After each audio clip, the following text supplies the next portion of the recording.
বাংলাদেশ সংবিধানে মানবাধিকারের কোনো ডেফিনিশন দেওয়া নাই। যে দেশে রাষ্ট্রীয় সংস্থাগুলো এমনভাবে মানবাধিকার লঙ্ঘনের সাথে জড়িত থাকে, যে দেশে কালো টাকা মাসল এমনভাবে মানবাধিকার লঙ্ঘনের সাথে জড়িত থাকে, সে দেশের জাতীয় মানবাধিকার কমিশন এই আইনের আওতায় একটি গবেষণাধর্মী প্রতিষ্ঠান হিসাবে আবির্ভূত হয়েছে। অ্যাকশন নেওয়ার জন্য যে মেকানিজমগুলো আছে, সেই মেকানিজমগুলো প্রোঅ্যাক্টিভ রোল প্লে করার জন্য ডাইরেক্টলি মামলা করতে পারবেন, সেই ধরনের কোনো পদক্ষেপ নেওয়ার কোনো বিধানই আইনে রাখা হয়নি। বলেছেন যে আপনারা যে বিচারাধীন মামলায় পক্ষ হয়ে প্রতিদ্বন্দ্বিতা করতে পারবেন, কারণ বিচারাধীন মামলায় পক্ষ হতে পারবেন কি পারবেন না সেটা তো অন্য আইনের ব্যাপার, আদালতের জুরিসডিকশনের ব্যাপার। আপনি চাইলেই যে আপনাকে এটা করবে সেটা আমার কাছে মনে হয়নি।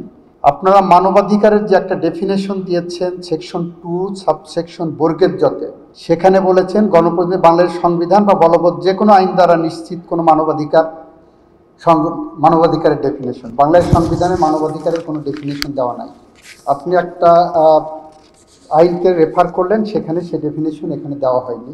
সেকশন 5-এ আপনারা কমিশনের মধ্যে কমপক্ষে 1/3 নারী এবং একজন ক্ষুদ্র নৃগোষ্ঠী বা অনগ্রসর জনগোষ্ঠীর সদস্য হইতে হবে, এটা আর্টিকেল 26 অব দি কনস্টিটিউশনতে কমনসিডার করার চেষ্টা করছেন। আধুনিক যুগে এসে নারীকে এখন আপনি অনগ্রসর বা একটা সাবসার্ভিয়েন্ট সেকশন হিসেবে দেখছেন। এই জায়গাটা অনেকের সাথে আমার ডিবেট হবে। আমি মনে করি যে আপনারা যখন সিলেকশন যারা করবেন তাদের এই কনসেনসাস থাকা দরকার, এই ডিবেটটা থাকলেই যথেষ্ট হবে। এই জায়গাটা আপনারা রাখলে অসুবিধা নাই, মোর স্পেসিফিক হলো, কিন্তু আইনে কোডিফাই করে ফেললে তখন আমার কাছে মনে হয় যে এই সেক্টরকে আমরা একটা উপগোষ্ঠী হিসাবে দেখছি, সমানভাবে দেখছি না। সেই আমার এটা নিজস্ব ধারণা।